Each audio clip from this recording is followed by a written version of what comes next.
Good day everyone and welcome to our presentation.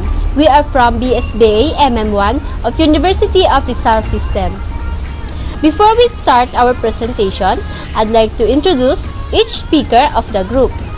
And I am Sheila May E. Arguelles. My name is CJ Aranya and I am the second presenter for this report. And I am the third speaker, Irina Pilado.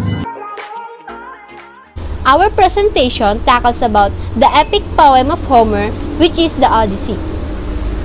Here's the topic that will be discussed. So, I am discussing the author's background, which is Homer, the author of the two epic poems, which is the Odyssey and the Iliad. Homer is the presumed author of the Iliad and the Odyssey, two hugely influential epic poems of ancient Greece. If Homer did in fact compose the works, he is one of the greatest literary artists in the world, and through this poem, he affected Western standards and ideas.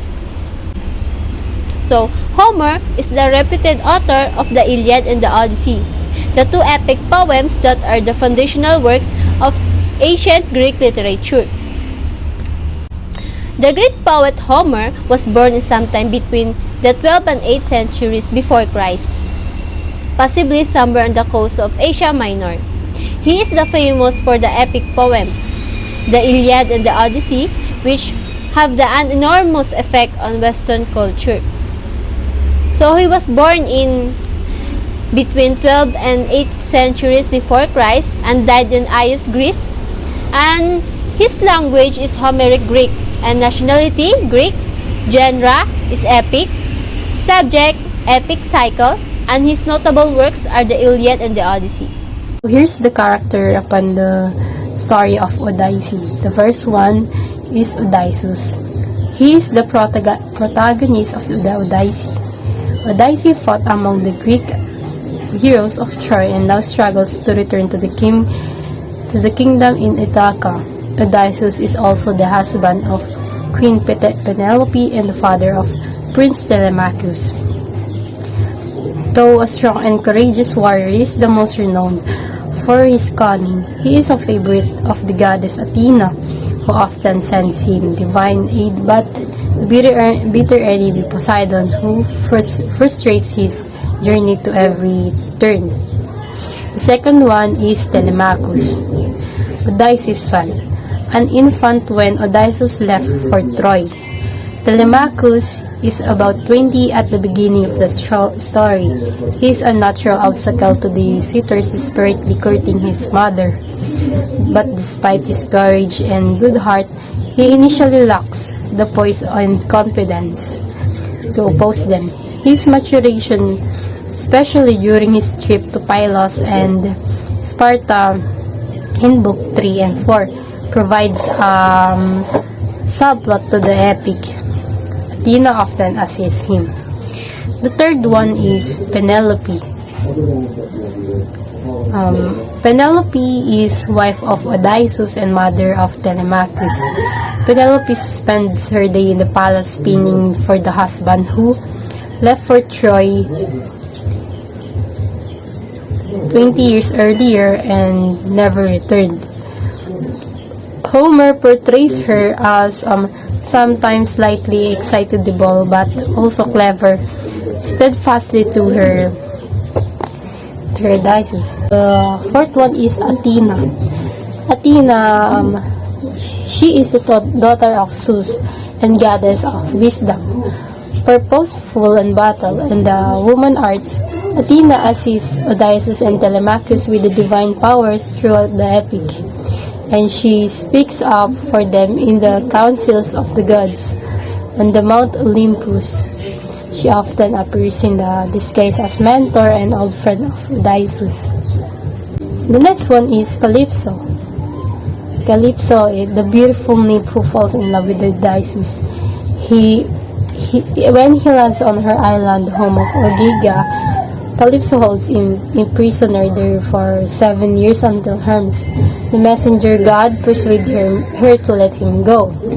The next one is Circe, the beautiful witch goddess who transformed Odysseus' crew into swine When he lands on her island, with Herm's help, Odysseus resists Circe's powers and then becomes her lover, living in luxury at her side for a year. The next one is Poseidon. Poseidon is the god of the sea. As the suitors are Odysseus' mortal antagonist. Poseidon is his divine antagonist. He despises Odysseus for blinding his son, the Cyclops Polyphemus, and constantly hampers his journey home. Ironically, Poseidon is the patron of the seafaring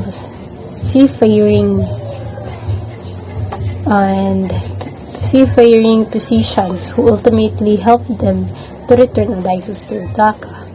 The next one is Zeus. To Olympus. Zeus is occasionally depicted as weighing men's fate in his scales. He sometimes helps Odysseus or permits Athena to do the same. Next one is Antinous, the most arrogant of Penelope's suitors. Antinous leads the campaign to have Telemachus killed. Unlike the other suitors, he is never portrayed sympathetically, and he is the first to die when Odysseus returns. Next one is Eurymachus, a manipulative, deceitful suitor. Eurymachus' charisma and duplicity allow him to exert some influence over the other suitors. The next one is Amphinomus. Among the dozen of suitors, the only decent man seeking Penelope's hand in marriage. And finally, the next one is Eumaeus, the loyal shepherd who, along with the coward Pelochus, helps Odysseus reclaim his throne after his return to Ithaca. Next one is Eurycleia, the aged loyal servant who nursed Odysseus and Telemachus when they were babies. Next one is Melanthius, the brother of Melanto. Melanthius is a treacherous and opportunistic goatherd who supports the suitors, especially Eurymachus, and the abusive beggar who appears in Odysseus' palace, not realizing that the man is Odysseus himself. Melanto is the sister of Melanthius and maidservant in Odysseus' palace. Polyphemus, one of the Cyclops, whose island Odysseus comes to soon after leaving Troy. Polyphemus imprisons Odysseus in his crew and tries to eat them, but Odysseus blinds him through a clever ruse, manages to escape. Next one is Laertes, Odysseus' aging father who resides on a farm in Ithaca. In despair and physically declined, Laertes regains his spirit when Odysseus returns and eventually kills Antinous' father. The next one is Tiresias, prophet who inhabits the underworld. Tiresias meets Odysseus when Odysseus journeys to the underworld in Book 11. Next one is Nestor, king of Pylos, and a former warrior in the Trojan War. Next one is Menelaus. He is the king of Sparta, brother of Agamemnon, and husband of Helen.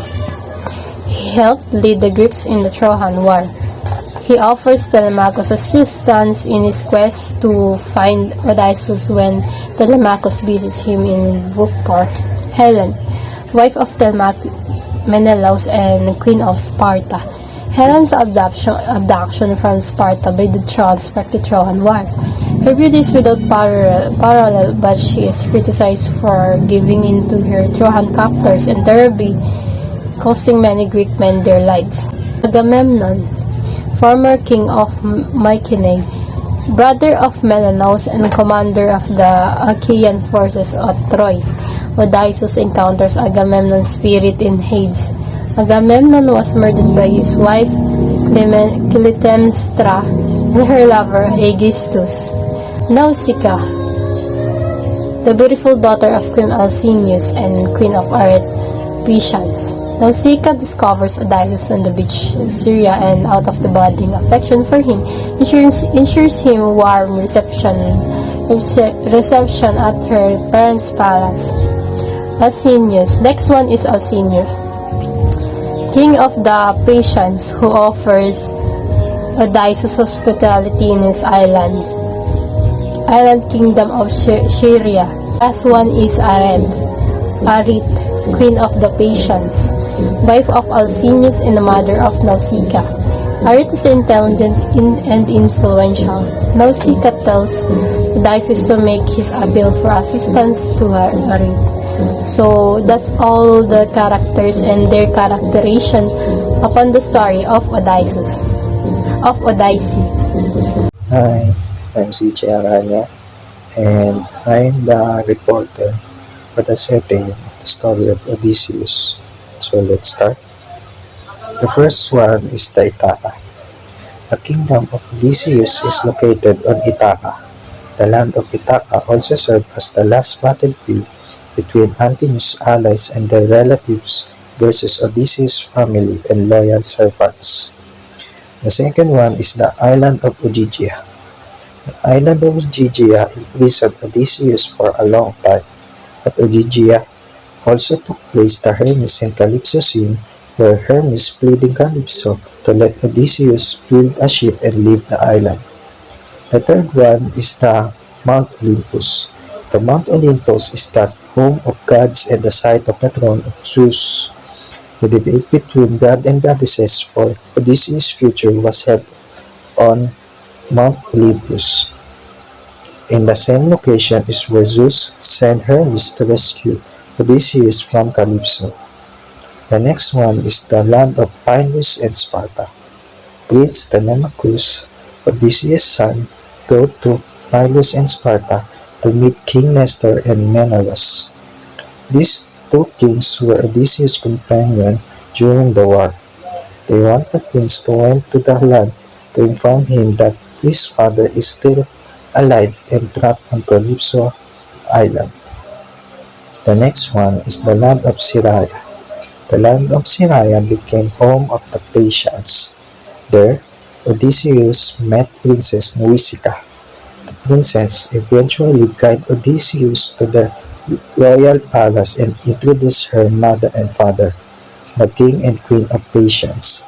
Odysseus spent the night at Syria, and while the darkness started to go deeper, he described his fantastic journey to the people of Syria.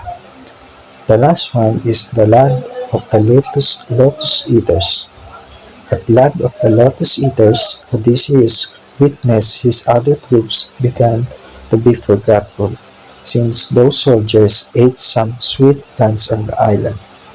Whoever eats flowering plants on that island will immediately change to the point that the victim will forget its purpose in life.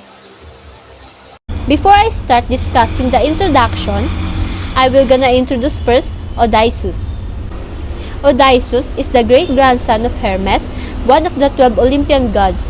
He is the son of Laertes, the king of Ithaca and Anticlea, and the husband of Penelope, and the father of a child named Telemachus. In summarization of the introduction of Odyssey's novel by Homer is when its 10 years have passed since the fall of Troy, and the Greek hero Odysseus still has not returned to his kingdom in Ithaca. And a large rowdy mob of suitors who have overrun Odysseus' palace and pillaged his land continue to court his wife Penelope. But Penelope, Odysseus' wife, still remained faithful to Odysseus. Prince Telemachus, which is Odysseus' son, wants desperately to throw them out, but does not have the confidence or experience to fight them. One of the suitors, Atheneus, plans to assassinate the young prince, eliminating the only opposition to their dominion over the palace. Unknown to the suitors, Odysseus is still alive. The beautiful name Calliope, possessed by love for him, has imprisoned him on her island in Ogygia. He longs to return in his wife and sons, but he has no ship or crew to help him escape. So the rising action of the story is where the gods and goddesses of Mount Olympus debate Odysseus' future. Athena, Odysseus' strong supporters among the gods, resolved to help Telemachus. Disguised as a friend of the prince's grandfather, Laertes, she convinced the prince to call a meeting of the assembly at which he reapproached the suitors. Athena also prepares him for a great journey to Pylos and Sparta, where the kings Nestor and Menelaus, Odysseus' companions during the war, inform him that the Odysseus is still alive and trapped on Calipos Island. Telemachus makes a plan to return home, while back in Ithaca, Athenius and the other suitors prepare an ambush to kill him when he reaches the port. So Homer, the author of the story, the Odyssey, built the rising action through conflict. He uses a lot of conflict between Odysseus' crew and hardships in his journey. So the climax in the story is when Odyssey reaches its climax in the combination of two events, the stringing of the great bow by Odyssey and the slaughter of the suitors. At the end of the book 21, Odysseus, still disguised as a beggar, lifts the heavy bow, bends it, picks up an arrow, and sends it effortlessly through a line of 12 axes. The suitors are greatly surprised at this incredible feat. In the book 22, Odysseus strips himself to his rags and reveals his true identity to all after killing Antinous. Eurymachus begs for forgiveness on behalf of all the wooers, but Odysseus refuses, and a bloody battle follows in which the suitors are slain. Odysseus finally establishes his superiority in his own house. He gets rid of the young men who were wasting his wealth and corrupting environmental by sleeping with the maidservants. And these 12 disloyal women are hung by Telemachus on Odysseus' instruction. Finally, the house is purified with sulfur and fire, symbolizing the re-establishment of order in Ithaca after the return of the king and the punishment of the evildoers. So the following action in the story of Odyssey. In the poem's following action, Odysseus is reunited with his wife and father, and the poem concludes with Athena erasing the suitor's parents' memory of the battle, restoring peace to Ithaca. The denouement, Odysseus eventually escaped from the Calypso, survives a shipwreck where all his compatriots are drowned, and befriended by the Phaeacians, a race of skilled mariners who finally deliver the safety to Ithaca, where he takes on the guise of beggar to learn how things stand at home. The moral of the story is all about not giving up no matter what happens. Focus on your ultimate goal in life, grab and seize every opportunity that comes along your way. The story of Odysseus shows us the power of not giving up on your ultimate goal in life. Seeing that Odysseus did not lose his vision that someday he will return to his kingdom and reunites with his loved ones. He endured all the trials he encountered along the way, from Poseidon's wrath to suitors' abuses and insults. Odysseus get through all of those challenges just to regain his throne as king of Ithaca. Odysseus also taught us that grabbing and seizing every opportunity that comes along your way would be a great strategy to achieve your design in life much faster.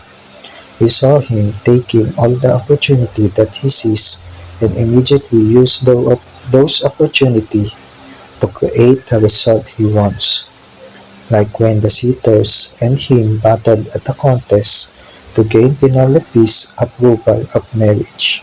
Odysseus took the archery contest as an opportunity to eliminate his opponents.